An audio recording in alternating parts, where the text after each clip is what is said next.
Purihin ninyo ang Panginoon, dakilain ang kaniyang ngalan. Purihin siya ay awitan at papurihan magpakailanman. Purihin siya ay awitan at papurihan magpakailanman.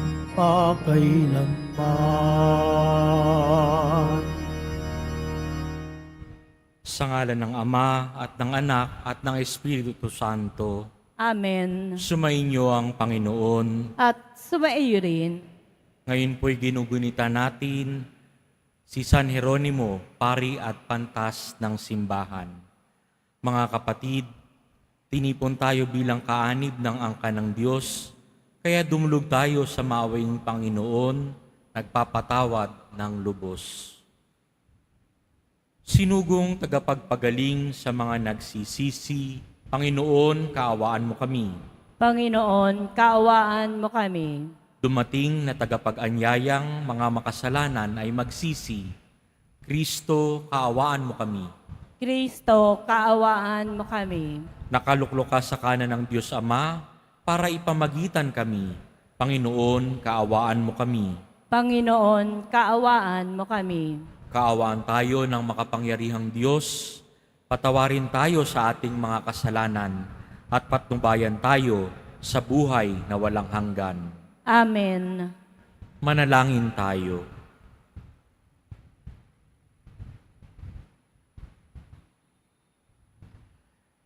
Ama naming makapangyarihan, iginawad mo sa paring si San Jeronimo ang matamis at buhay na pag-ibig sa banal na kasulatan.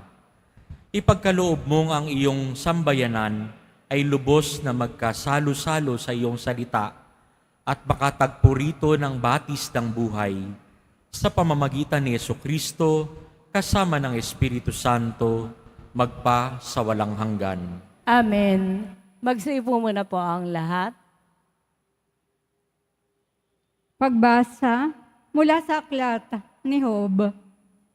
Dumating ang panahon na ang mga anghel ng Diyos ay humarap sa Panginoon at kasama si Satanas. Tinanong ito ng Panginoon, "Ano ang gawain mo ngayon?" "Nagpaparot pa rito sa lahat ng sulok ng daigdig," sagot ni Satanas. "Napansin mo ba ang lingkod kong si Job?" Tanong uli ng Panginoon. Wala siyang katulad sa daigdig. Malinis ang kanyang pamumuhay. Siya'y mabuting tao. May takot sa akin at hindi gumagawa ng masama.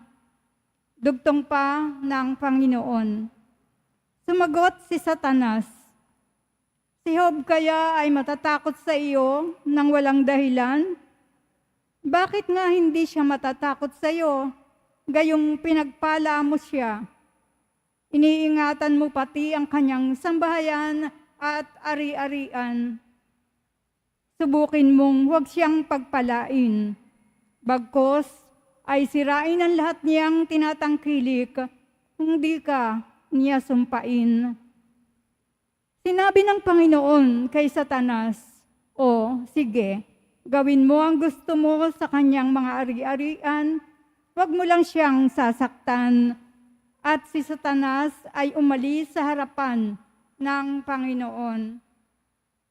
Isang araw, ang mga anak ni Job ay nagkainan at nagiinuman sa bahay ng pinakabatanda sa magkakapatid. Di kaginsa-ginsa, humahangos na dumating kay Job ang isa niyang tauhan. Sinabi nito, "Kasalukuyan po naming ipinag-aararo ang mga baka at nanginginain naman ang mga asno nang may dumating na mga sabeyo. Kinuha po nila ang mga baka at asno. Pinatay pa po ang aking mga kasama. Ako lamang po ang nakatakas." Hindi pa ito nakatatapos sa pagbabalita nang may dumating pang isa. Sinabi naman ito kay Job, ang mga tupa at mga pastol ay tinamaan po ng kidlat at namatay na lahat. Ako lamang po ang nakaligtas. Umuugong pahalos ang salita nito'y, may dumating na naman. Ang sabi, sinalakay po kami ng 3 pangkat ng mga Kaldeo. Kinuha nila ang lahat ng kamelyo at pinatay ang mga pastol. Ako lamang po ang nakatakas. Hindi pa siya halos nakatatapos magsalita. May dumating pang isa at ang sabi, habang ang mga anak ninyo ay nagkakainan at nagiinuman sa bahay ng pinakamatanda nilang kapatid, hinampas ng napakalalakas na hangin ang bahay at bumagsak.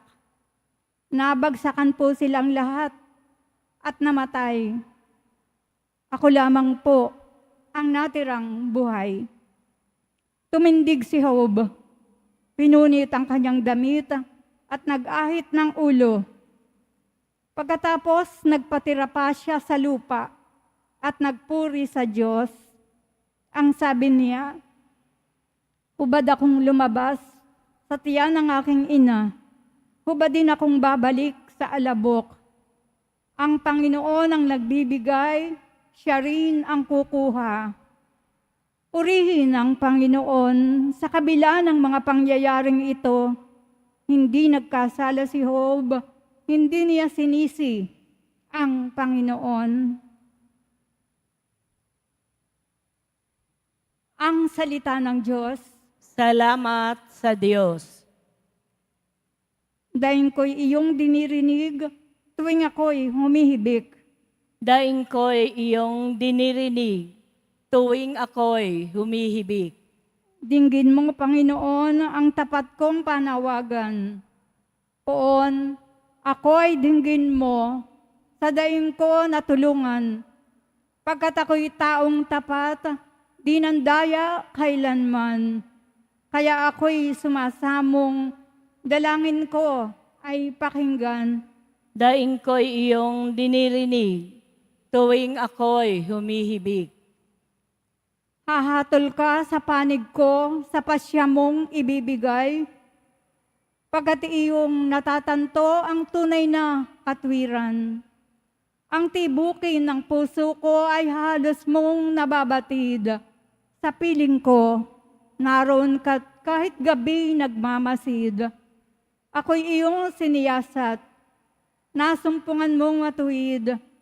Tapat ako kung mangusap, ang layunin ay malinis. Daing ko'y iyong dinirinig, tuwing ako'y humihibik. Ang daing ko, Panginoon, ay lagi mong dinirinig. Kaya ako'y dumudulog at sa iyo humihibik. Sa amin ay ipadamay ang banal mong pag-ibig. Sa piling mo'y ligtas kami sa kamay ng malulupit. Daing ko'y iyong dinirinig, tuwing ako'y humihibik. Magsitayo na po ang lahat.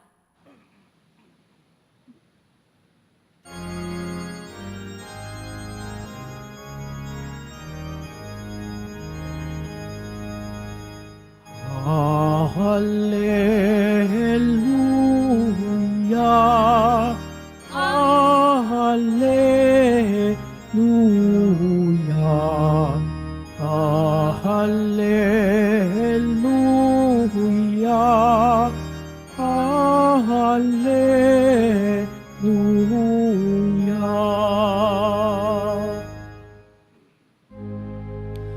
Anak ng tao'y dumating upang sarili ihain, lingkod manunubos natin. Hallelujah, Hallelujah, Hallelujah, Hallelujah.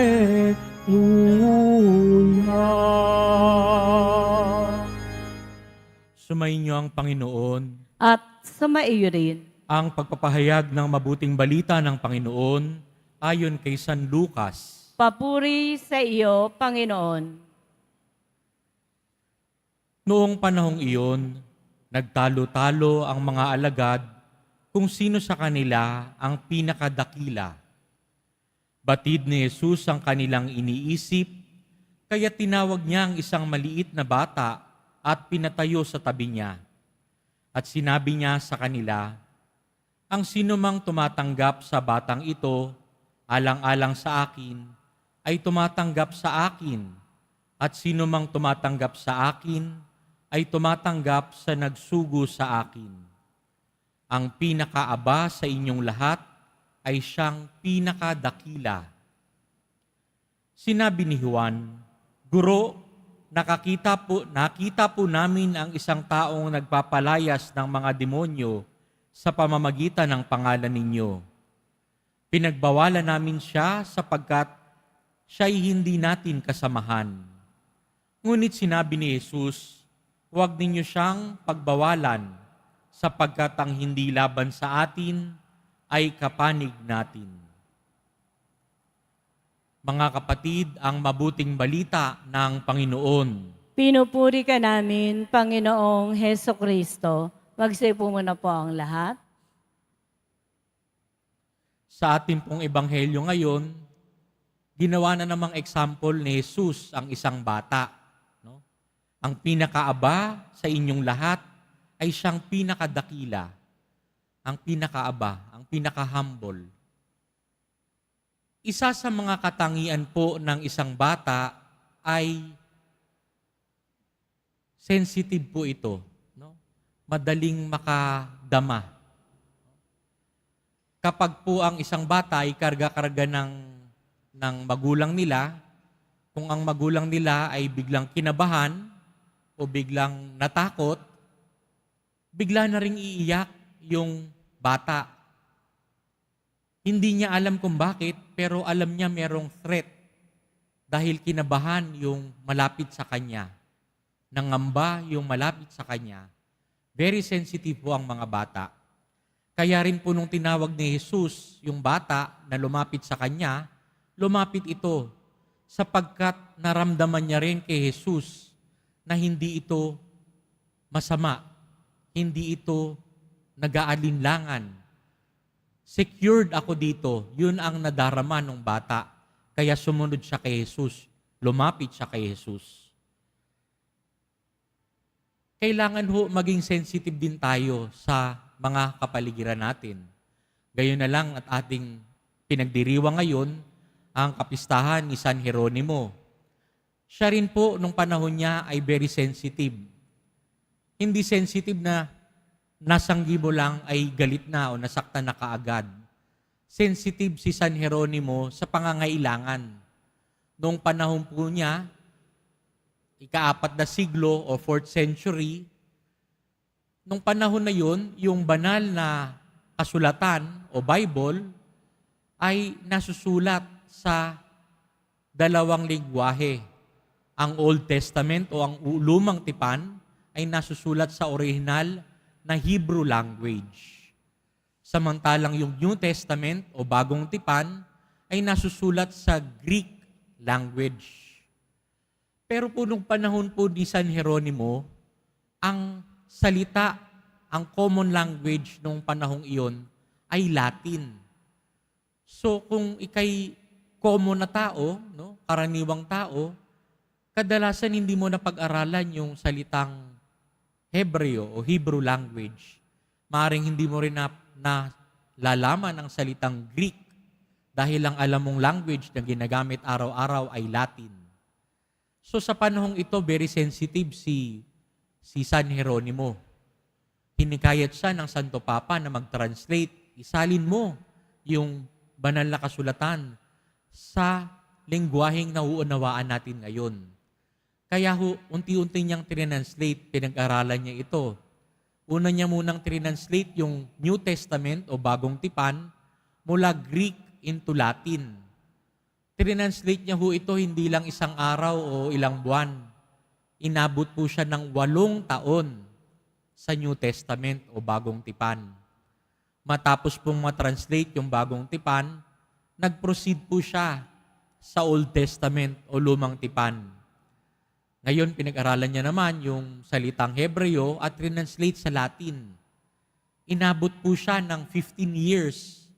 So, matagal po talaga. Pero, napag-aralan po ng mga scholars na yung translation ni San Jeronimo ay napakabisa. Kaya nga ho sa kanyang translation, sa kanyang reflection, marami ho siyang naisulat na commentaries sa banal na kasulatan. At ito ngayon, ginagamit pa rin natin hanggang ngayon. Nung maisalin ito sa Latin, ang tawag na po dito ay Vulgate o kung tawagin ay Common Language, Common Latin Language. At mula dito, simula nang na-translate sa iba't ibang lengguwahe yung ating banal na kasulatan na magpahanggang ngayon, tayo po ay umani ng hirap ni San Jeronimo. Natutunan natin ng atin nasa lengguwahe natin yung banal na kasulatan. Naway matuto tayong maging sensitive sa needs ng ating panahon para may maikontribute tayo nang sa gayoy yung pagkaaba natin ay magiging dakila sa mata ng Diyos. San Jeronimo, ipanalangin mo kami.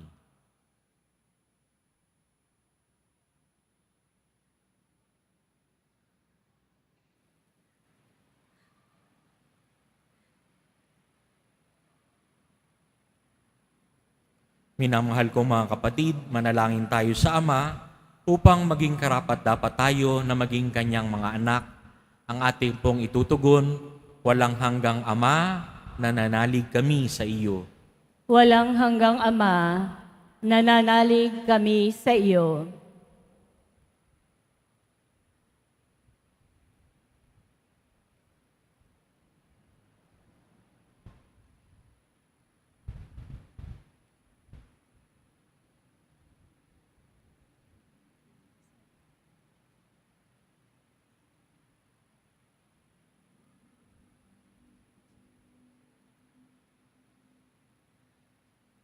Ang simbahan naway maging tunay na instrumento ng pagpapalalim ng pananampalataya ng mga bata. Manalangin tayo. Walang hanggang Ama, nananalig kami sa iyo. Ang mga pinuno ng gobyerno naway magpakita ng tunay na malasakit para sa kasiguraduhan ng mas mabuting kinabukasan ng lahat ng bata. Maging ligtas nawa ang mga bata sa lahat ng uri ng pang-aabuso. Manalangin tayo. Walang hanggang Ama, nananalig kami sa iyo. Ang mga magulang naway magturo sa kanilang mga anak ng tamang panuntunan na dapat pahalagahan at itaguyod ang kanilang edukasyon at pagsasanay. Manalangin tayo. Walang hanggang Ama, nananalig kami sa iyo. Ang mga may sakit, tulad ng mga bata, naway magkaroon ng pananalig sa Diyos Ama na nagmamalasakit sa kanila. Manalangin tayo. Walang hanggang Ama, nananalig kami sa iyo. Ang mga yumao, naway maakay muli sa tahanan ng Diyos Ama sa langit. Manalangin tayo. Walang hanggang Ama, nananalig kami sa iyo. Sandali tayong manahimik upang ipagdasal ang mga intensyon sa misang ito, pati na rin ang ating mga personal na kahilingan.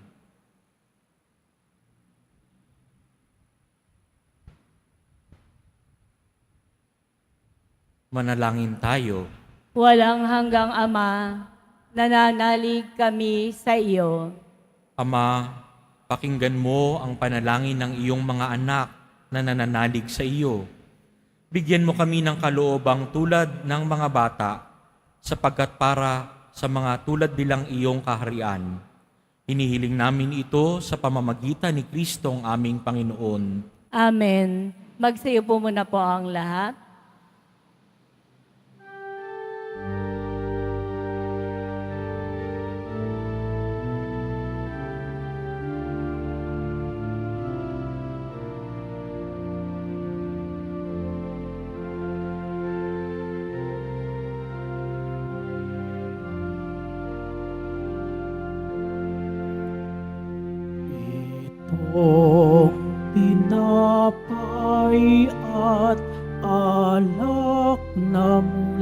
sa'yo muling ihahain sa kabutihan mo. Kunin at tanggapin alay sa'yo.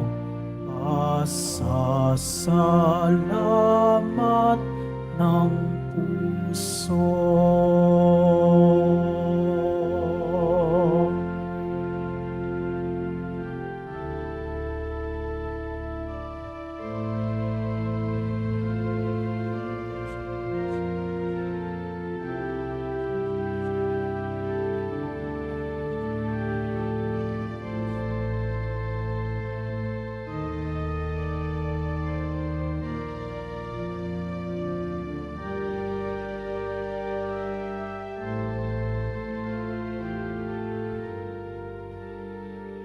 Magsitayo na po ang lahat. Manalangin kayo mga kapatid, upang ang paghahain natin ngayon ay kalugdan ng Diyos Amang makapangyarihan. Tanggapin nawa ng Panginoon itong paghahain sa iyong mga kamay, sa kapurihan niya at karangalan sa ating kapakinabangan at sa buong sambayanan niyang banal. Ama naming lumikha, ipagkaloob mong sa pagsasaloob namin sa iyong salita, alinsunod sa ipinamalas ni San Jeronimo, kami naway masiglang makahain ng ikinalulugod mong handog para sa kaligtasan namin sa pamamagitan ni Jesucristo kasama ng Espiritu Santo magpa sa walang hanggan. Amen. Sumainyo ang Panginoon. At sumaiyo rin. Itaas sa Diyos ang inyong puso at diwa. Itinaas na namin sa Panginoon. Pasalamatan natin ang Panginoong ating Diyos. Marapat na siya ay pasalamatan. Ama naming makapangyarihan, tunay ngang marapat na ikaw ay aming pasalamatan sa pamamagitan ni Jesucristo na aming Panginoon. Ngayong si San Jeronimo ay pinararangalan sa pamumuhay niyang totoong uliran at pagiging maaasahan sa panunungkulan, kaya't si Jesucristo na maaasahan sa katapatan ay inihahayag sa pangangasiwa sa simbahan. Ang malasakit ng mga ulirang tagapangasiwa noon ay nagpapatuloy magpahanggang ngayon sa mga panalangin kanilang iniuukol kaisa ng sambayanan mo ngayon dito nagtitipon. Kaya kaisa ng mga anghel na nagsisiawit ng papuri sa iyo, nang walang humpay sa kalangitan, kami nagbubunyi sa iyong kadakilaan. Santo, Santo, Santo, Panginoong Diyos ng mga hukbo, napupuno ang langit at lupa ng kadakilaan mo, o sana sa kaitaasan, pinagpala ang naparirito sa ngalan ng Panginoon, o sana sa kaitaasan. Magsilud po ang lahat.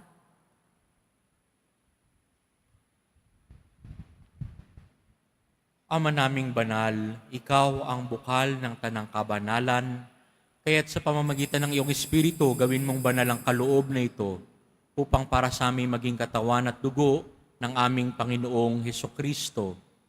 Bago niya pinagtiis ang kusang loob na maging handog, hinawakan niyang tinapay, pinasalamatan kaniya.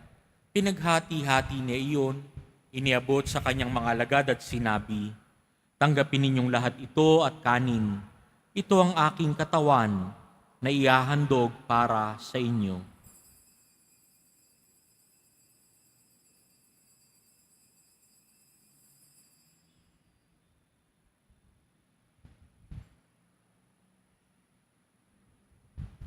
Gayon din naman, nung matapos ang hapunan, hinawakan niya ang kalis. Muli kaniyang pinasalamatan. Iniabot niya ang kalis sa kanyang mga alagad at sinabi, "Tanggapin ninyong lahat ito at inumin. Ito ang kalis ng aking dugo, ng bago at walang hanggang tipan. Ang aking dugo na ibubuhos para sa inyo at para sa lahat, sa ikapagpapatawad ng mga kasalanan. Gawin ninyo ito sa pag-alala sa akin."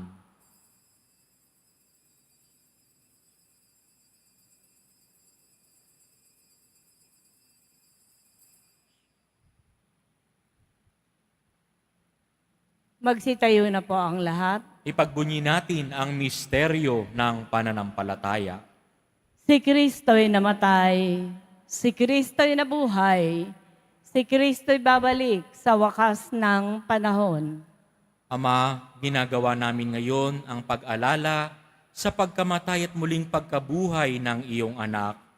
Kaya't iniaalay namin sa iyo ang tinapay na nagbibigay buhay at ang kalis na nagkakaloob ng kaligtasan. Kami nagpapasalamat dahil kami iyong minarapat na tumayo sa harap mo para maglingkod sa iyo. Isinasamo namin kaming magsalo-salo sa katawan at dugo ni Kristo ay mabuklod sa pagkakaisa sa pamamagitan ng Espiritu Santo. Ama, lingapin mo ang iyong simbahang laganap sa buong daigdig. Puspusin mo kami sa pag-ibig kaisa ni Francisco na aming Santo Papa at ni Jose na aming Obispo at ng Tanang Kaparian. Alalahanin mo rin ang mga kapatid naming nahimlay nang may pag-asang sila'y muling mabubuhay, gayon din ang lahat ng mga pumanaw. Kaawaan mo sila at patuloyin sa iyong kaliwanagan. Kaawaan mo at pagindapatin kaming lahat na makasalo sa iyong buhay na walang wakas. Kaisa ng mahal na Birheng Maria na ina ng Diyos, ng kabiyak ng puso niyang si San Jose, kaisa ng mga apostol ni San Jeronimo at ng lahat ng mga banal na namuhay dito sa daigdig ng kalugod-lugod sa iyo, may pagdiwang nawa namin ang pagpupuri sa ikararangal mo sa pamamagitan ng iyong anak na aming Panginoong Hesukristo. Sa pamamagitan ni Kristo, kasama niya at sa Kanya, ang lahat ng parangal at papuri ay sa iyo, Diyos Amang makapangyarihan, kasama ng Espiritu Santo, magpa sa walang hanggan. Amen. Sa tagubilin ng mga nakagagaling na utos at turo ni Jesus na Panginoon natin at Diyos, ipahayag natin ang lakas loob. Ama namin, sumasalangit ka, sambahin ang ngalan mo, mapasa amin ang kaharian mo, sundin ang loob mo dito sa lupa para ng sa langit. Bigyan mo kami ngayon ng aming kakanin sa araw-araw at patawarin mo kami sa aming mga sala para ng pagpapatawad namin sa nagkakasala sa amin. At huwag mo kami ipahintulot sa tukso at iadya mo kami sa lahat ng masama. Hinihiling namin kami iadya sa lahat ng masama, pagkalooban ng kapayapaan araw-araw, iligtas sa kasalanan at ilayo sa lahat ng kapahamakan, samantalang aming pinananabikan ang dakilang araw ng pagpapahayag ng tagapagligtas naming si Jesucristo. Sapagkat iyo ang kaharian at ang kapangyarihan at ang kapurihan magpakailanman. Amen. Panginoong Jesucristo, sinabi mo sa iyong mga apostol, kapayapaan ang iniiwan ko sa inyo, ang aking kapayapaan ang ibinibigay ko sa inyo. Tunghayan mo ang aming pananampalataya at huwag ang aming paulit-ulit na pagkakasala. Pagkalooban mo kami ng kapayapaan at pagkakaisa ayon sa iyong kalooban, kasama ng Espiritu Santo, magpa sa walang hanggan. Amen. Ang kapayapaan ng Panginoon ay laging sumainyo. At sumaiyo rin. Magbigayan kayo ng kapayapaan sa isa't isa.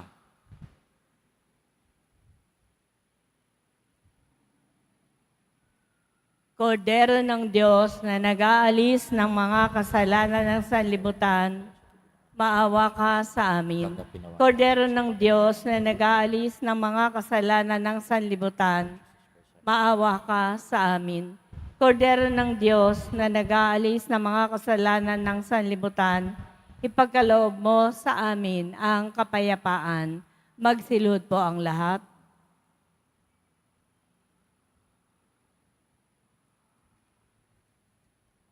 Ito si Jesus, ang kordero ng Diyos, na nag-aalis ng kasalanan ng sanlibutan. Mapapalad tayong inaanyayahan sa kanyang banal na piging. Panginoon, hindi ako karapat-dapat na magpatuloy sa iyo, ngunit sa isang salita mo lamang ay gagaling na ako.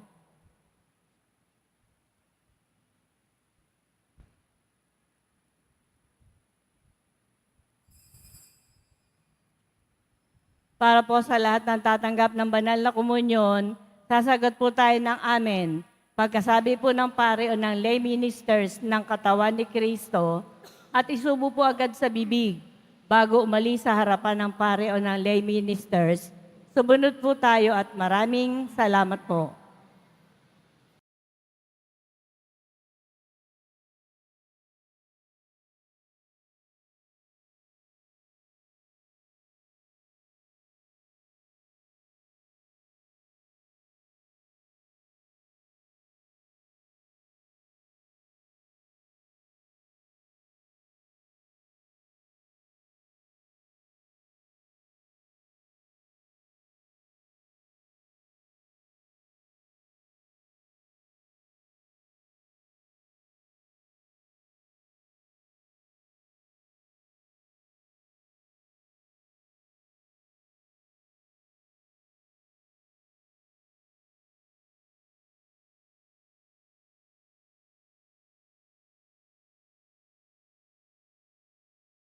Manalangin tayo.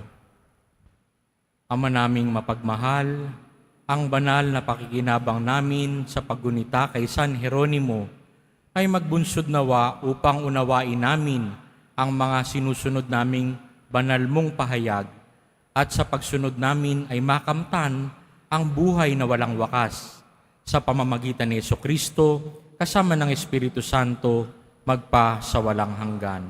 Amen. Sumainyo ang Panginoon. At sumaiyo rin. Yumuko sa pagbabasbas, mahal na Poong Jesus Nazareno, inihayag mo sa pamamagitan ng krus ang walang maliw na pag-ibig ng Diyos sa sangkatauhan. Pakinggan mo ang kahilingan ng iyong angkan na nagsusumamo sa iyo. Makamtanawa nila ang iyong katugunan at tanggapin ang kasagutan na may utang na loob na tinatanaw. Basbasan din po ninyo ang mga daladala nilang mga imahen at dasalan. Sa pamamagitan ng bendisyon na ito, naway maalala nila ang mga pangako nila noon sa binyag na ikaw ang kanilang iibigin at paglilingkuran bilang Panginoon magpa sa walang hanggan. Amen. At pagpalain kayo ng makapangyarihang Diyos, Ama, Anak at Espiritu Santo. Amen. Humayo kayong taglayang kapayapaan at pag-ibig ng Poong Jesus Nazareno. Salamat sa Diyos.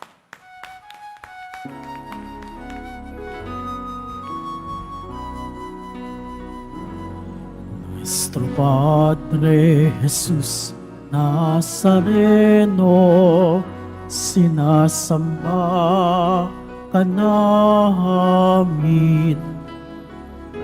Pinipintuho ka namin. Aral mo ang aming buhay at kaligtasan. Nuestro Padre Jesus Nazareno, iligtas mo kami sa kasalanan. Ang krus mong minamatayan ay sagisag ng aming kaligtasan. Nuestro Padre Jesus Nazareno, dinarangal ka namin. Nuestro Padre Jesus Nazareno, niluluwalhati ka namin. Nuestro Padre Jesus Nazareno, dinarangal ka namin. Nuestro Padre Jesus Nazareno, niluluwalhati ka namin.